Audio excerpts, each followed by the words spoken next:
The restaurants you love, the food you crave, and the people that make it all happen. We tell their stories on the Paper Trails podcast with Albemarle Paper Supply.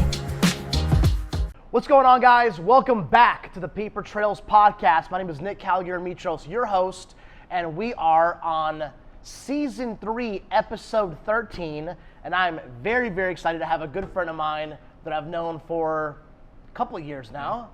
So, Steven De Falco. My Italian brother. I'm super pumped to have you on. I know we've talked about this. I know you guys have had a lot going on with the businesses, the restaurants, expansion. But I'm super pumped to have you on the podcast to talk about your guys' story, flower shop, pizza baby, now a second location. And you guys are making a wave in Charlotte, and I love it. You know, big nominations, you know, so I'm excited to talk about your story, obviously your business partner Trey, and then what you guys have built over the last couple of years. So yeah, let's talk. Let's go. Thanks, over. Nick. Absolutely. Thanks for being on the pod. So let's start in the beginning. Let's take it back. How'd you get into restaurants? Was your family in restaurants? Give everybody maybe just a little snapshot that maybe doesn't know, you know, your history prior to coming to Charlotte, prior to opening the shops here. Totally. Thanks. Paper Trails is an amazing name for the podcast. Thank you. I love it. I grew up in the food business, the industry. My maternal grandfather drove a lot of trucks in Brooklyn, New York, cheese truck, a Hostess pastry truck, that kind of thing. My paternal grandfather's a butcher. My dad is a serial small business food entrepreneur. Love it. Hustling everything from produce to meat. He had a specialty market in New York. My uncle's a tenured restaurateur in Miami. That's the story. So the whole family. I grew up in it, and it feels right at this point to say it's in my blood. 100%. Yeah. Now, your parents born Italian? I'm a third generation Italian American. So that means my great grandparents were born in Italy? Yes. And so your grandparents and your parents were born here? Yes. Love it. So you grew up in New York or you grew up in Miami? I'm a bit of a locational mutt. Okay. Born in New York. Okay. Raised partially there, then we did the migration to Florida. How old were you when you moved to Florida? We were kids, but we would go back to New York every summer, and we'd stay at my grandparents' house in Brooklyn, in Bensonhurst, which is one of these deeply rooted mostly Italian American neighborhoods in Brooklyn. So that's where a lot of like my inspiration and nostalgia comes from. From that time, those summers. Like, you know, ice cream truck.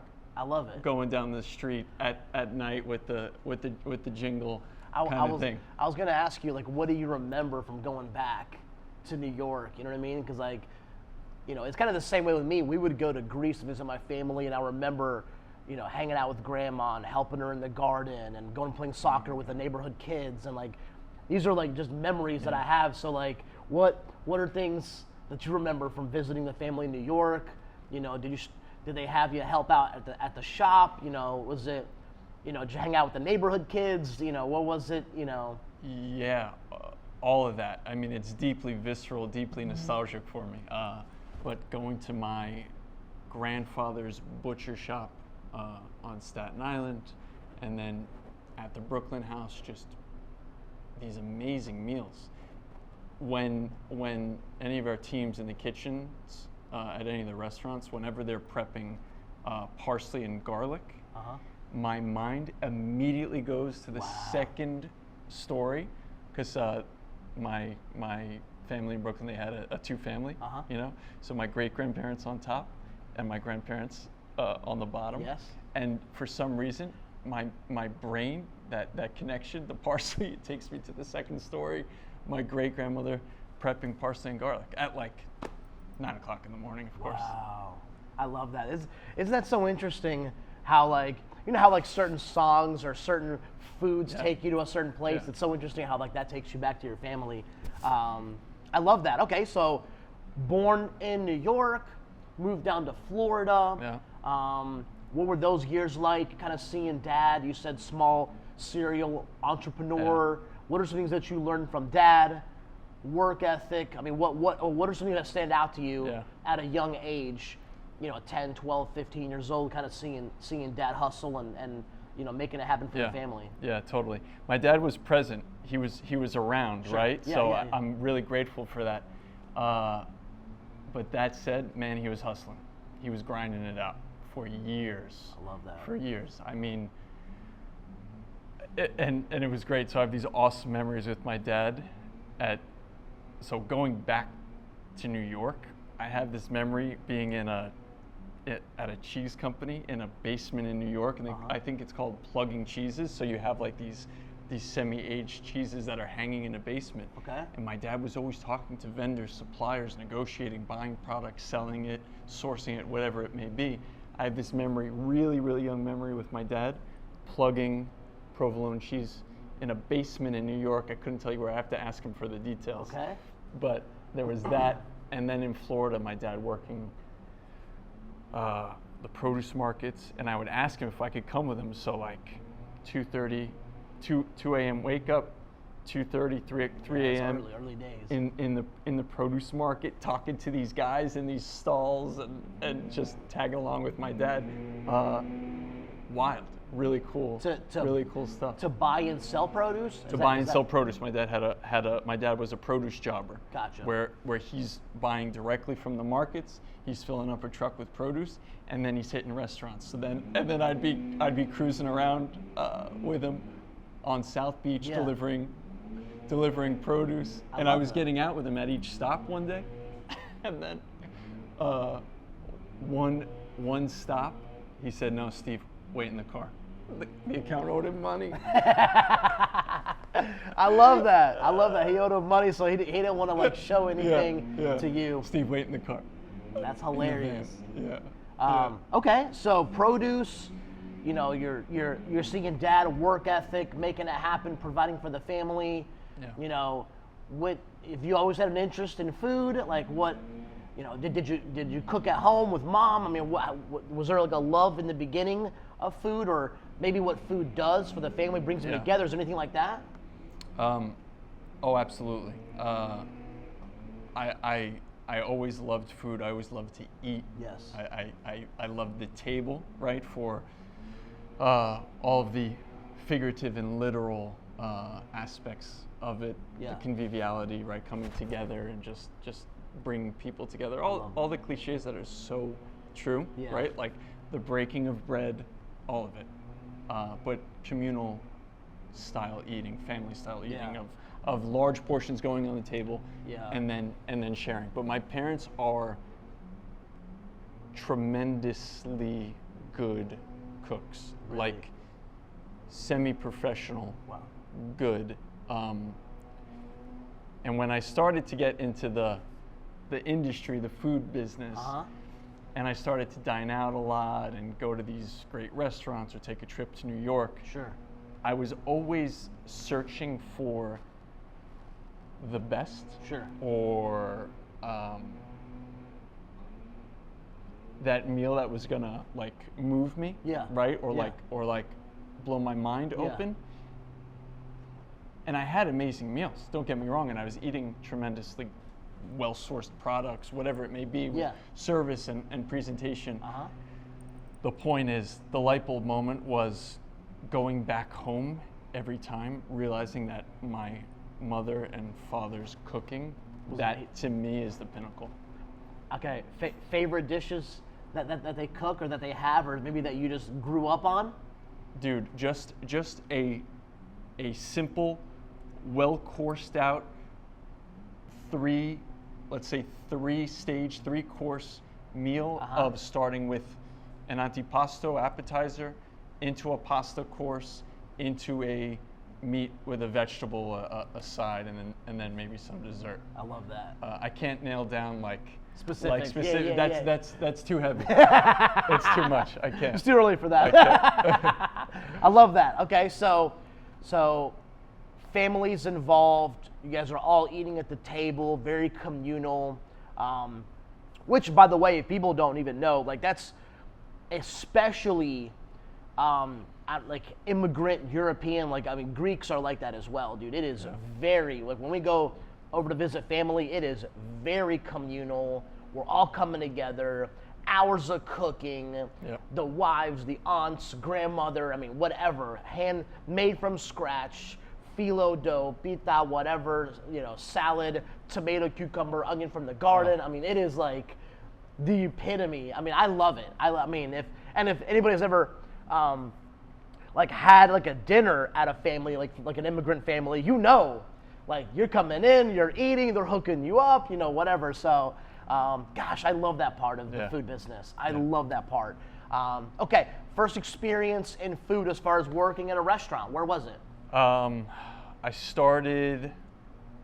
So, I see all this with my family, with my parents. An important part of the story is my dad was also hustling bread. He worked for a bread company for years. Okay. So that's an important part. Okay. For later on.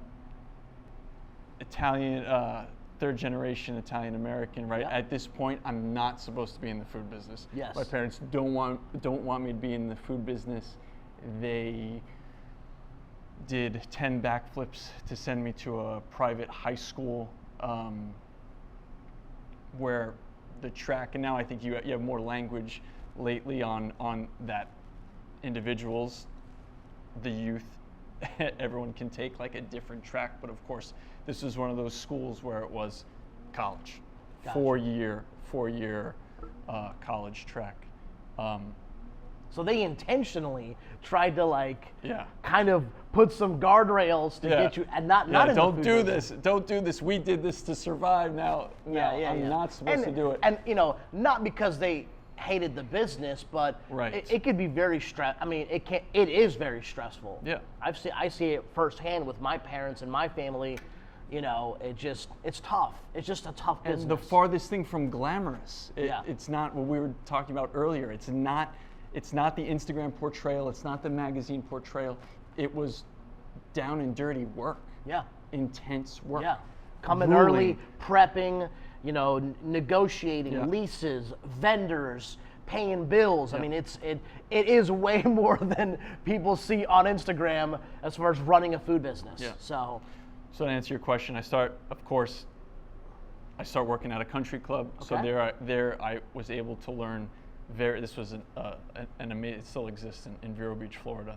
The Moorings Club, very prestigious club, and I learned formal service. Okay, I was going to ask. I was in a gold semi tuxedo with a gold bow tie. Wow. Like I would be not reprimanded, but I would be redirected if I cleared from the wrong side, if my elbow was too close to a guest, if I used the wrong language at a table, like. Wow. So very proper. Very proper.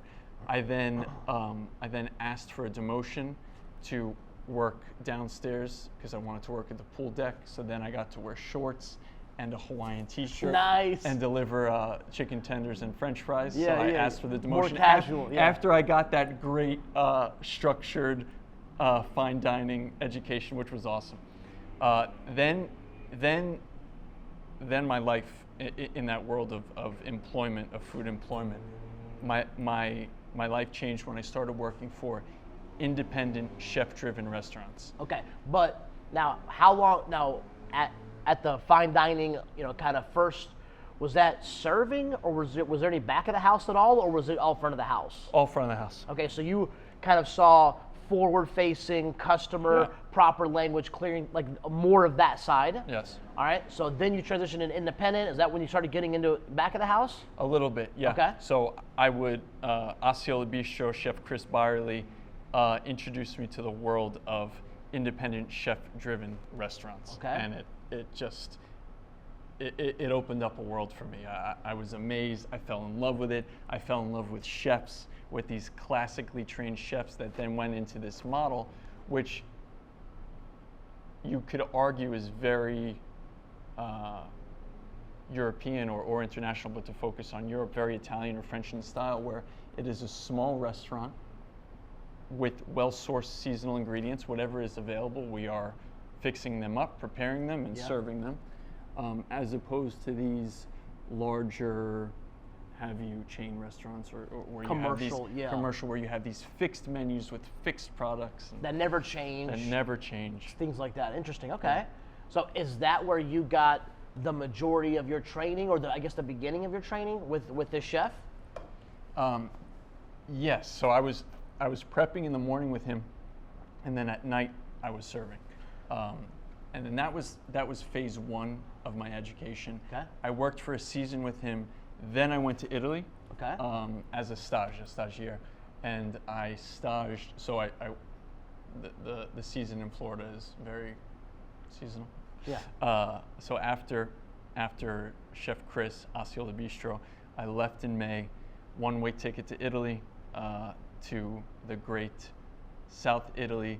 Campania is the region, Naples is the city. I was on the Amalfi Coast in Positano. I got very lucky. A host family, actually, the hotel where my parents had their honeymoon some 35 years ago. My parents maintained a relationship with this family, the Cassola family. They have Hotel Eden, Rock Positano, Adamo at Eva restaurant, and Rock Pizza and Steak, and then a number of other properties scattered throughout. But they're based in Positano. Again, booked a one-way ticket, went to Positano, and I just gave up myself to the Italian way of hospitality and cooking, and I worked in a kitchen every day for the summer season. Okay, I did not know with an amazing chef. Unpack that, because that really intrigues me. What was that like? It was out of a fairy tale. So I was living with. To explain the Amalfi Coast, they're essentially a series of towns built in the mountains. So they call Positano the vertical city because it's like a cliff. Yeah. I've seen pictures. The roads are just switchbacking. It's amazing. Yes. I wanted to be fully indoctrinated, immersed in Italian cooking, the Italian way of hospitality, and the Italian. I'm obsessed with the Italian meal structure, like how the Italians course out their meals, because they eat for such pleasure, and they eat in a way that allows for like great communication. Yeah. So it's not like, here's everything on the table, we shovel it into our mouths, see you later. Like, like we're about to sit here for 2, maybe 3 hours, and we're really gonna talk. Yeah. Whose idea was it? How did this even come up? I read Danny Meyer Setting the Table. I read Joe Bastianich. I read his book Restaurant Man, and I started to see all these greats. They all went back to the old country. Wow. They all went, the guys, the Spanish guys who went to Spain, the South American guys who go to South America, and then the French guys, and then the Italian guys. I was like, I gotta go to Italy. So the chef I was working with, I lived at the top of the mountain with my host family. All incredibly generous, and everyone was so good to me. I was a kid. What did I know? How old were you at this time? Early 20s. And you did a couple months? I was there for a summer season, yeah. And so the chef would pick me up on his Vespa. There were 3 towns on the mountain. I lived in the middle town. The chef lived on the town above us. So he would pick me up every morning in his Vespa. I'd hop on the back of his Vespa, and we'd cruise down the mountain in neutral. And we would stop along the way. At one point, we stopped at a fish market. And then the next day, we stopped and get a coffee. And then one day, like, this is like where I feel like it was a movie, and like I have to pinch myself. One day, he took us all the way down to the bottom, which is the beach. Yeah. And this is before work. And he didn't speak a word of English. And we just skipped rocks on the water with one another. Just hanging out, enjoying each other's company. With the sun rising. Yeah. Like, it was amazing. And then went to the kitchen and cooked. So I would just help. I'm not a chef, but I wanted to learn the kitchen deeply. Sure. And so for those months, I didn't leave the town, not once. I stayed there. I went to the restaurant, to the hotel every day. And we would prepare the staff meal We would prepare the lunch staff meal for everyone that worked in the hotel. And Nick, it was a 3-course meal every day. So a pasta, sometimes an antipasto or an appetizer. Yeah. A pasta, a protein, a vegetable or a salad, and then fruit and coffee. Dang. Yeah. For how many people? How many people were working there? It was a small hotel, but significant. That's awesome. And so we would make everything large format in trays, put it out. It was awesome. It was amazing. It was amazing. Wow. You know what, Steven, like, just listening to you now and like just knowing, you know, married family, the whole thing, I'm like, you know what an experience that you had. Like, looking back, it's gotta be like what amazing memories. Truly Right? amazing memories. Yeah. Yeah. Like, just the thought of that, and just the experience of fish markets, skipping rocks, fruit, coffee for the staff, how much they loved each other. Like, it genuine family. Yeah. Like cooking for your family, Yeah. like your work family. You know what I Yeah. mean? Wow. Okay, so Chef Chris in Miami, you're back in Italy. I'm sure now you're getting versed. Yeah. Right? Now you're learning knife skills, prepping, food, pastas, right? Like, Yeah. you've got to have a little bit of a foundation. One other thing that I really want to point out real fast to everyone that's listening, no matter if you're in the food business or not, one thing that really just impresses me is that you were reading books on hospitality and service, and for people that were successful in the industry.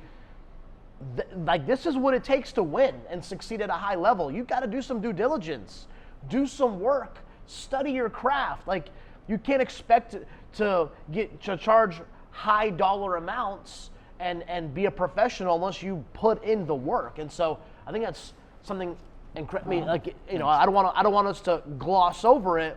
You know, people may be listening to this, Steven, that aren't in our industry, but want to become experts and want to learn from our experiences in business and getting into business. And I think that's something that, yes, work on yourself, work on your mind, learn from other people's experience. You know what I mean? So, Thanks for saying that. so yeah, so Italy, couple of months, not leaving at all. You're just learning, honing your craft, chefs picking you up, the whole thing.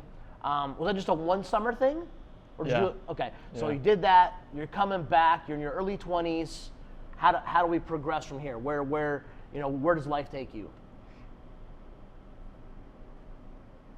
Reality struck in Italy for good reason. It's Okay. where it gets down and dirty in terms of like the industry, like the reality of business and what it takes to build a business, run a business. Sure. So while I was in Italy, my uncle, the Miami restaurateur, he happened to be traveling with his family, doing an amazing trip through southern Italy. Yeah. And he says, let's meet up. So we meet on the island of Capri. Uh-huh. We're drinking the most amazing rosé or rosato. Uh-huh. We're having a really good time.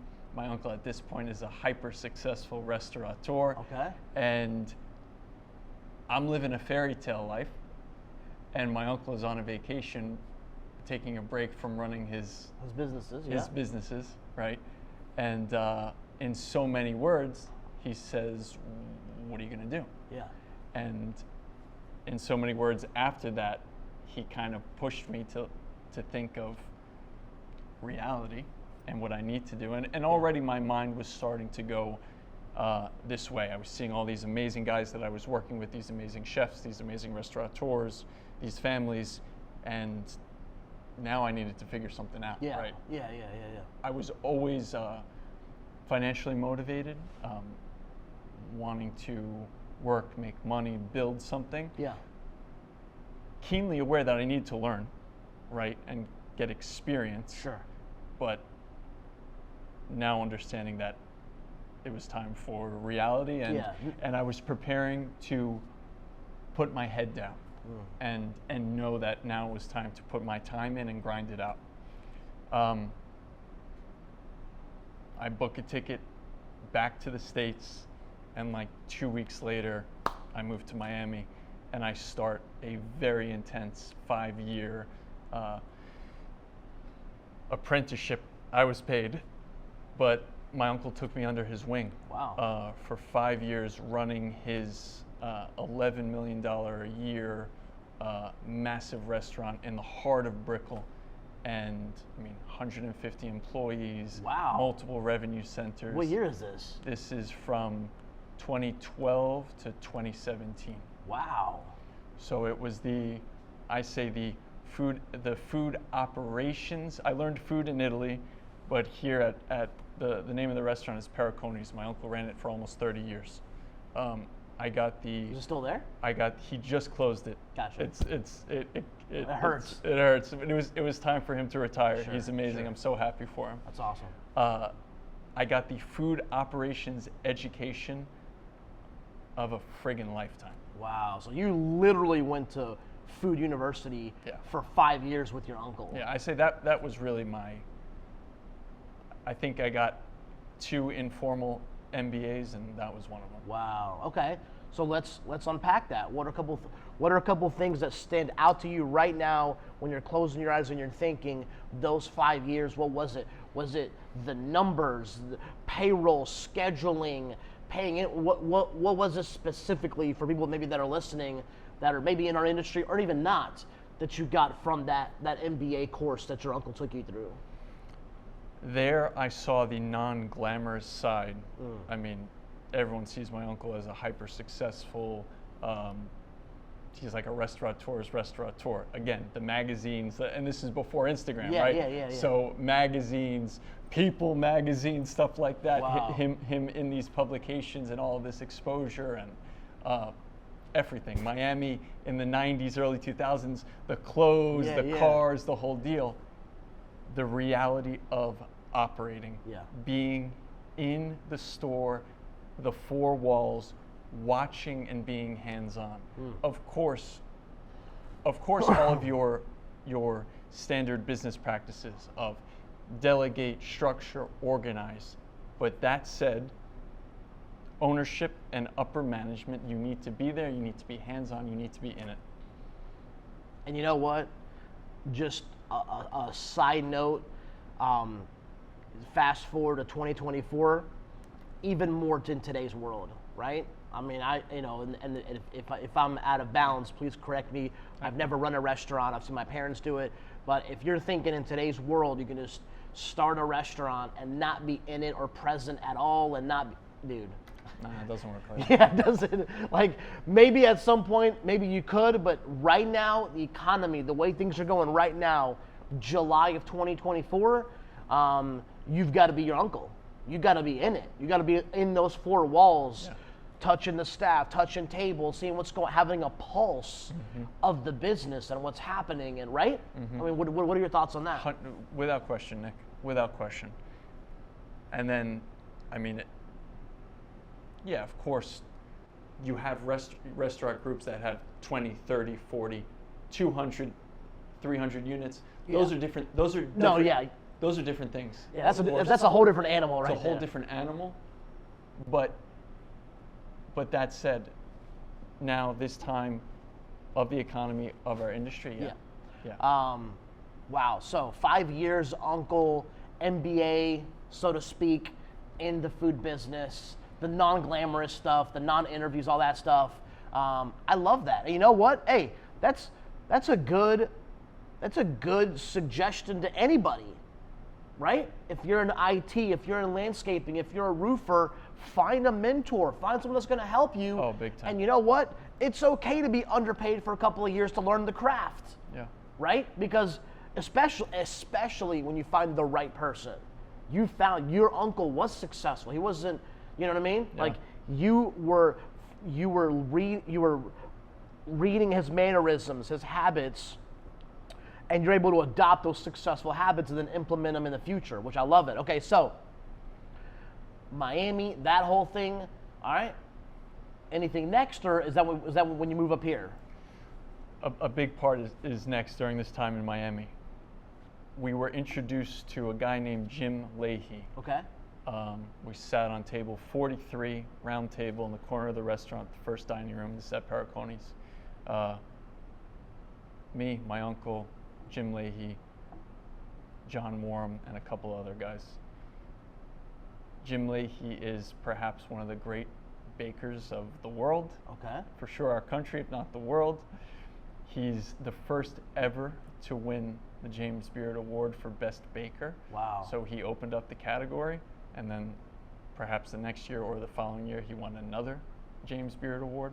So Jim founded Sullivan Street Bakery in New York City in 1994, and he bakes some of the most beautiful hearth-baked craft Italian bread in the country. I swoon over Jim's bread. It's amazing. And he distributes it to the best restaurants of New York City. And you got to think, New York City, one of the great dining and restaurant capitals of the world. Sure. So Jim in the 90s, in the early 2000s, I mean, we were talking the who's who of chefs and restaurateurs. Jim was selling them bread. That's awesome. His bread is all over the city and beyond. And your uncle knew him? So we were introduced to him by our buddy John, who runs an import-export company. And the conversation was simple to start, hey guys, start talking, what about doing a Sullivan in Miami? Okay. Very, very, very long story short, we, for years, conceptualize, plan, build out, launch, and then run Sullivan Street Bakery, Miami. Okay. And we took it from me delivering a couple loaves of bread in my car, out of the trunk of my car, to a multi-million-dollar business. Wow. What are some things that you learned in that business? There I learned how to, at Sullivan Miami, I learned how to build, I learned how to scale, I learned how to really run something. I learned about persistence, trials and tribulations for sure, ups and downs, pandemic. I learned sales. I was on the street selling bread. So different side of the business. Different side. Like more the vendor sales side of the dish. So you've learned kind of a couple of different angles now of the business, right? Yeah. Front of the house, the country club, Italian, hotel over in Italy for the summer, made from scratch, chef that, university kind of model with your uncle, and now kind of, so you've definitely have kind of gone to culinary school, quotes unquote, right? You've had a lot of experiences now, right, in the business. So love that. So is that after the bakeries when you came up to Charlotte? Then, so we got the bakery to this amazing point in February of 2020. Okay. Like numbers that we were like, oh my goodness, we did this? Which was awesome. Yeah. And then in March of 2020, the pandemic, we shut it down. Wow. We shut it down for 2 months. Then we reopened it, and I kind of felt like the years of work, like we did it again. It was really intense. We built it back up. We built it back up, got it profitable again, got it running. At that point, that experience, what I learned, what it taught me, I was like, for sure I was exhausted. Yeah. But I had this fire in my belly to do something beyond, to do something even more. Yeah. Miami's landscape changed drastically economically. My wife and I had a baby, and we needed a change. So I left the bakery. Okay. We moved to Charlotte, North Carolina. Okay. We followed my brother-in-law here. Okay. He has a liquidation business. He moved it here, and we were like, let's do it. Let's start again. So besides knowing your brother-in-law, you didn't know anybody? You were just like, you know what? No. We love the area. We love the city. Fresh We'll start. figure it out. I love that. Okay. So how did you enter the food scene up here? How do you know your business partner Trey? So I was eager and energized moving here, and I was like, I'm gonna get the next project going. And then 1 month, 2 months, 3 months, you're like, oh boy, I really got to get something going now. Yeah. I didn't I didn't sell or cash out or anything like that at the bakery. Like I have to work, right? Yeah. My wife and I have a baby at this point. So I start wandering around Charlotte, like just to learn. Exploring. Like one day I find myself walking down Providence Road on the sidewalk. It's not a very walkable sidewalk. Like everyone in Charlotte drives so fast. And I was like, all right, this is getting weird. Yeah. But I was looking, there's some old restaurants down those side streets that I was going, I was peering in, just trying to understand what are the needs? What are the needs of this market? What is missing in this market? What is here? What's not here? For everything. Restaurants, wholesale. I stuck my toe in a couple of deals and talking to a couple of guys, and it just wasn't the right fit. And then I'm starting to hang my head a little bit low at this point. Like, really got to get something going. One Saturday, my wife says, "Come on, let's go. Let's go out. Let's get a coffee. Let's take the baby." And we go to Not Just Coffee in Atherton Mill. Okay.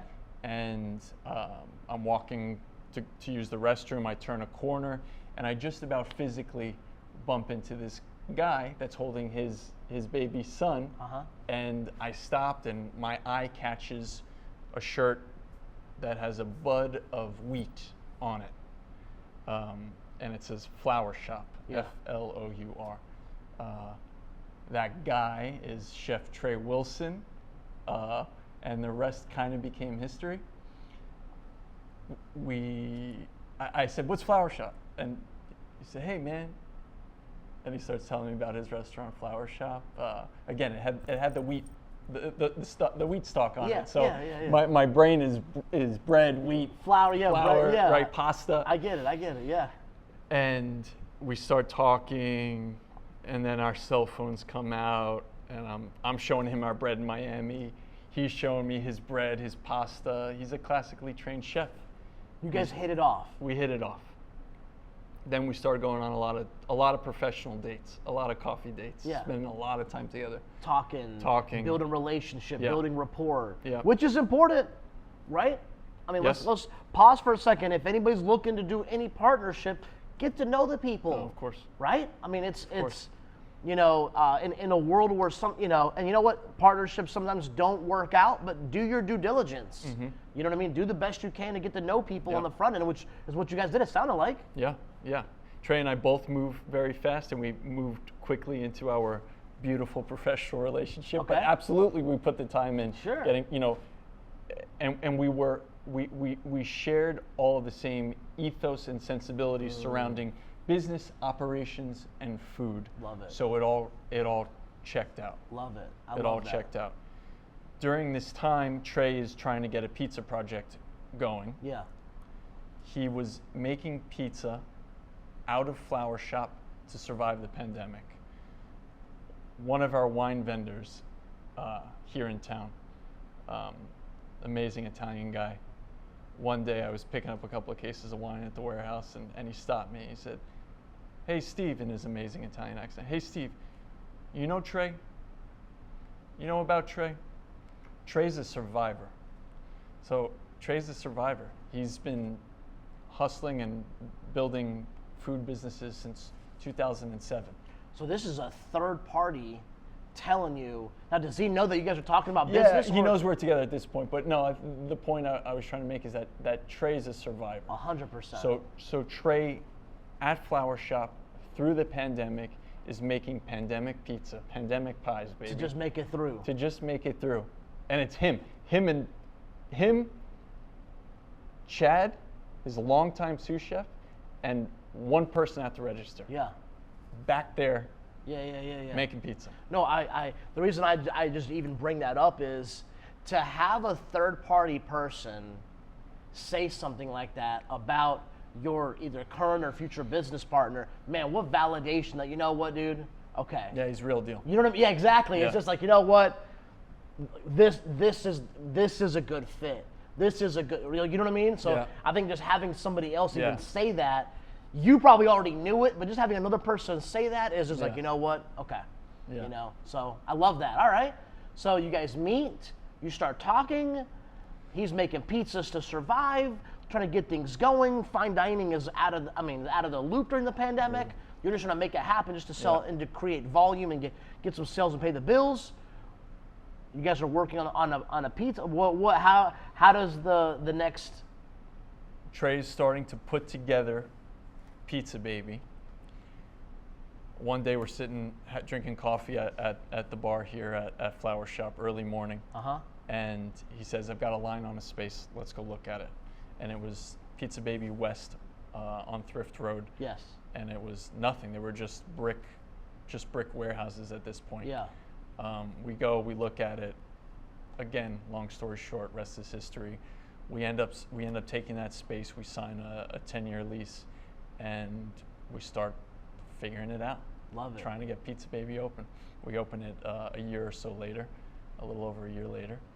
Which, just on a side note, the way I even met you guys was because of Trey's T-shirt Flower Shop as well. That's right. So we need to at Not Just Coffee. So at a different location, but shout out to Not Just James and Not Just Coffee, and Trey. You and your advertising T-shirts has put a whole Thanks, guys. Yes, put a whole partnership together. So I love that. All right, so. Pizza. So opening up pizza. Was this your first pizza shop that you've opened? Yes, we made pizza at the bakery, but my first pizza shop for sure. How did unpack that? What did you learn from that? Like about negotiating a lease and talking to equipment suppliers and pizza ovens and dealing with the city, and what is that like? Opening a business from ground zero, from scratch. Right. There's got to be some lessons learned there. Oh, big time. It was so obvious for Trey and I to come together and do Pizza Baby, as we had this shared background of bread. Trey actually trained with Richard Burton, this amazing bread baker in Europe. I trained with Jim Leahy of Sullivan Street, and then our shared love, again, bread, pizza. Pizza is a form of bread. And our pizza is, in many ways, a baker's pie. It's a bread baker's pie. It's a pizza built on the foundation of bread making fundamentals. Gotcha.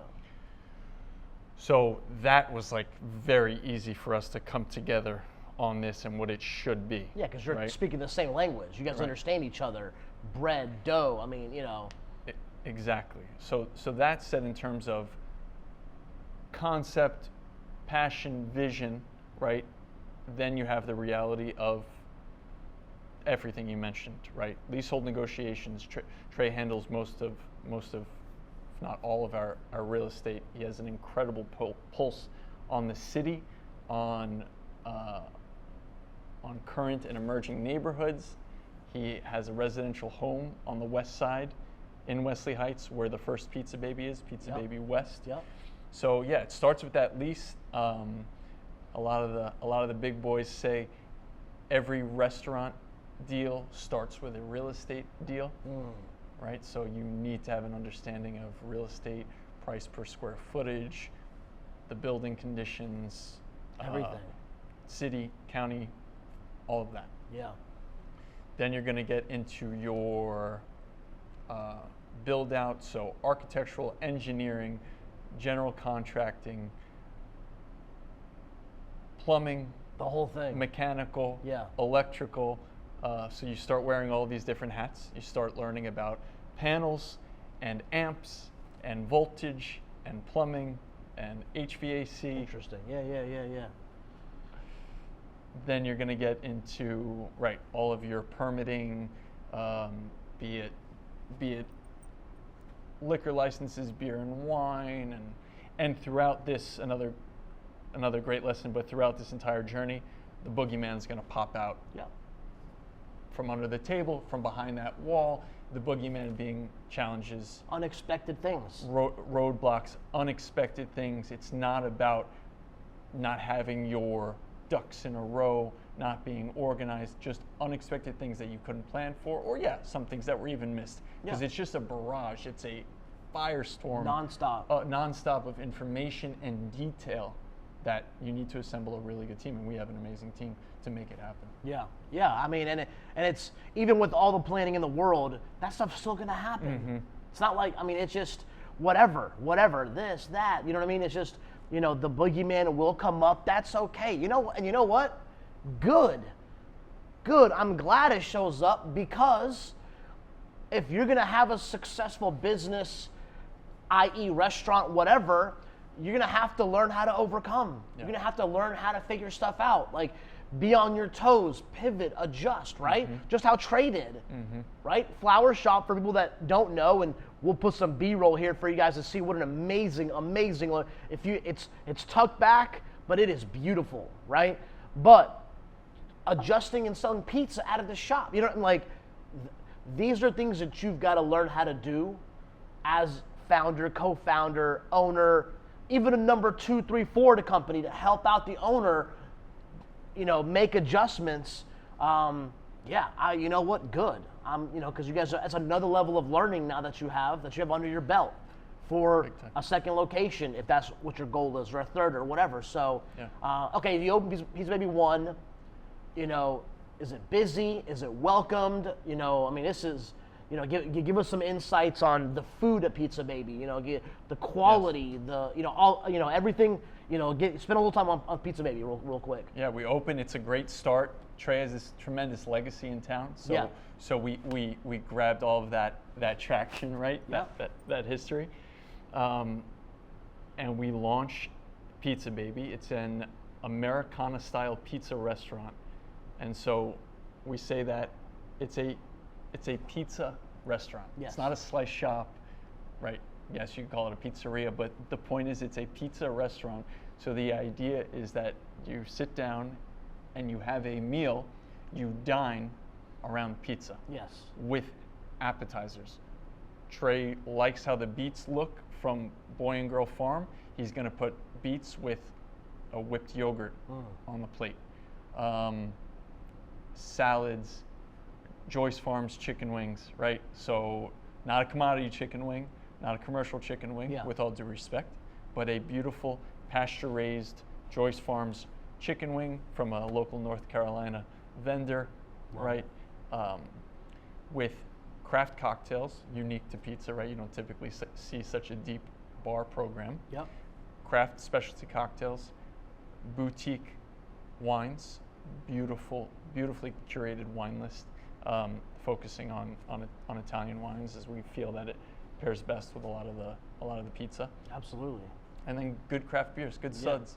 Listen, I've said this, and I would say this without you even being here in person, but you guys invited myself and some friends, I guess, in the grand opening or the first day launch, and we ordered maybe 2 or 3 different pizzas, and you can taste the quality of everything, like the cheese, the bread. It was just, we were dipping the crust of the bread in, I don't remember what we had gotten, a cheese or something, or for an appetizer. It was just incredible experience. My brother and sister-in-law came. They loved it. You met them. Yeah. They loved it. So, yes, very good quality food.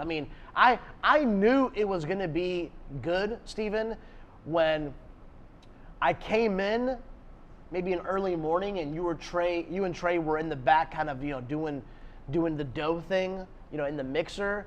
And I knew the attention to detail was there when literally, I don't even know if it was every 30 seconds or every minute, you guys were checking the temperature of the dough to make sure it was perfect. And I've never told anybody this, and I was just a note to myself, and I was like, dang, like, you want this to be perfect.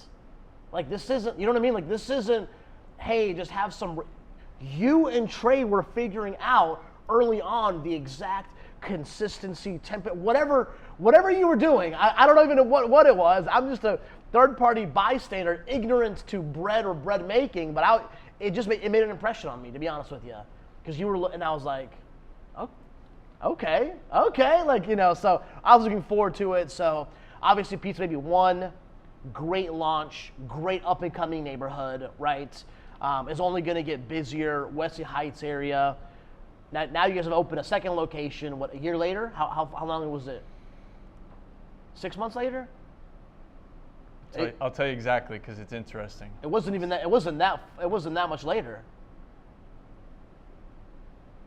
7 months later. 7 months later, to have a brand new baby business launch number 2 over in, is it Elizabeth area? Right on Elizabeth Ave. Right on Elizabeth Avenue. Pizza Baby East, right, number 2 location, right there off the railroad. You know, what is it called? The railroad. The light rail. The light rail. Listen, I mean, what you guys have built so far is exciting. I'm excited for more of Charlotte to really taste. I mean, you guys just came back from. Tell everybody about the nomination you guys just got. Thank you. So,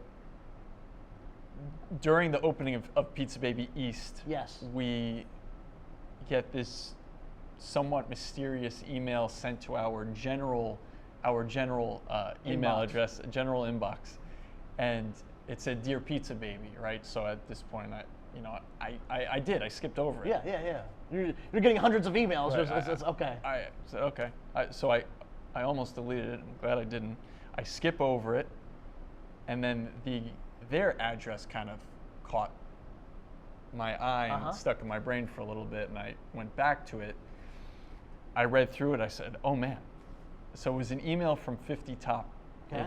It's a pizza guide out of Naples, Italy, that rates and ranks pizzerias around the world. Okay. And they have all these different categories. You have a Spanish category in Spain. You have an Asian category. You have an Italian category that is like the pinnacle. You have a world category. Yeah. And man, they selected us as a top 50 pizzeria in the United States for 2024. We formally request your presence in New York City at the end of June for a reception and award ceremony. You know, what are you thinking when you're reading this? Like, are you like mouth dropped? Like, yes. What's happening right now? It was jaw dropped. Oh my God, I need to call Trey. Listen, hey, I'm not even kidding. I'm not surprised.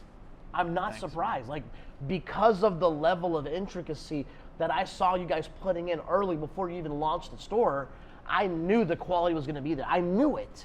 And then you add in your backgrounds with like the bread. So anyway, I mean, obviously, congratulations. 2 locations, in a relatively short amount of time. Obviously, that takes a lot of back end work. Employees, staffing, team building, training, vendors. I mean, it's just the whole thing. And then you're obviously flower shop, another amazing location. Yes, tremendous. Anything else you want to talk about as far as the restaurants per se before we maybe wrap up? I would love to say about Pizza Baby East. Let's talk about it. The newer location that we opened 7 months later. Yeah, let's talk about it. Same brand, slightly different programming. Okay, well, let's discuss that. Right? Good point. So it's still Pizza Baby. We now have Pizza Baby West in Wesley Heights off of Thrift Road. We now have Pizza Baby East on Elizabeth Avenue. Okay. Pizza Baby West, Americana-style pizza restaurant. It's big, it's loud, it's over 100 seats. Yep. Pizza Baby East is a Roman-style cafe and wine bar. It's half the size, it's small, it's intimate. There are a couple tables in there. It gets jam-packed, and that is where we launched our newer style of pizza, our Roman style, which is inspired by the alla palla. It's a rectangular, thicker pizza baked directly on the hearth of the oven, amazingly textured, but eats really light. That's just something else. That's actually, I mean, it's tough to say, but it's probably Trey's favorite pizza is our Roman style. Okay, which again is a very, very long, rectangular-ish, thick pizza. And I know that because we're working on just a custom pizza box for you guys because it's very different, That's it, right? exactly. It is not your normal round, 16-inch by 16-inch square pizza. It took us a while to even find a manufacturer to build it out, but I say that because it's different, but it's amazing in its own way, right? Yeah. So same name, a little bit of different style, same ingredients, same everything, but a little different style. Roman style and then Americana, right? Yep. Love it. Okay. As we wrap up, someone's watching this for the first time, and they have ambitions for this year to be better than last year, the last couple of years. Like you said, when you left the bakery, you still had something inside. Like you just, you knew you had potential for more, to work on different things, to start something, fill in the blank, whatever that is for you guys. What are some recommendations? One's one piece of advice, two pieces of advice, things that you recommend to somebody that just has more in them, but they're just not living it out currently, or they want to, or maybe they're just scared to make the first step. What are some things that somebody told you that maybe has lasted, or that you've learned from your experiences now opening, two restaurants in Charlotte and being a co-founder now? What are some thoughts there? I would say dive into some research on grit. Cut that one out, all right? You're good. I would say dive into some research and understanding of grit and perseverance. And every fairy tale has a dark, scary forest that you emerge out of. So true. Winters don't last forever. Yeah, listen, there's light at the end of the tunnel, right? Yeah. You look at every big business that started small. Every big business started small. Yeah. You look at the picture of like Bezos in his office with like this handmade those garage offices. Yeah. Yes, yes, and you may be going through that right now, and that's okay. That's okay. Find some people that understand you. Get around people that are like-minded. Big time community, entrepreneur groups, peer groups. Yeah, all of that, really important. 100%. I love it. This is awesome. Nick, you're awesome. This is awesome. So fun. Listen, I love storytelling. I love diving deep into people's backgrounds just to see where they came from.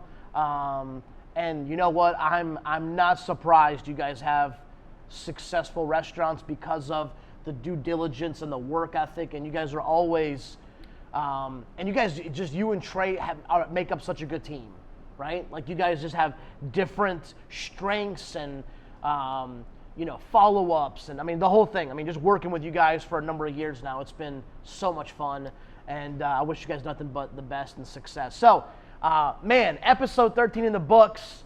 Gosh, guys, if you guys have not been to Flower Shop and Pizza Baby, either location, try out both because they're different. Try out both. Steven De Falco, I love it, man. Great inspirational story. Obviously, great family, great partnership here, and hope you guys enjoyed it. Share the episode, and like, subscribe, do the whole thing, and we'll see you guys in the next episode. See you guys.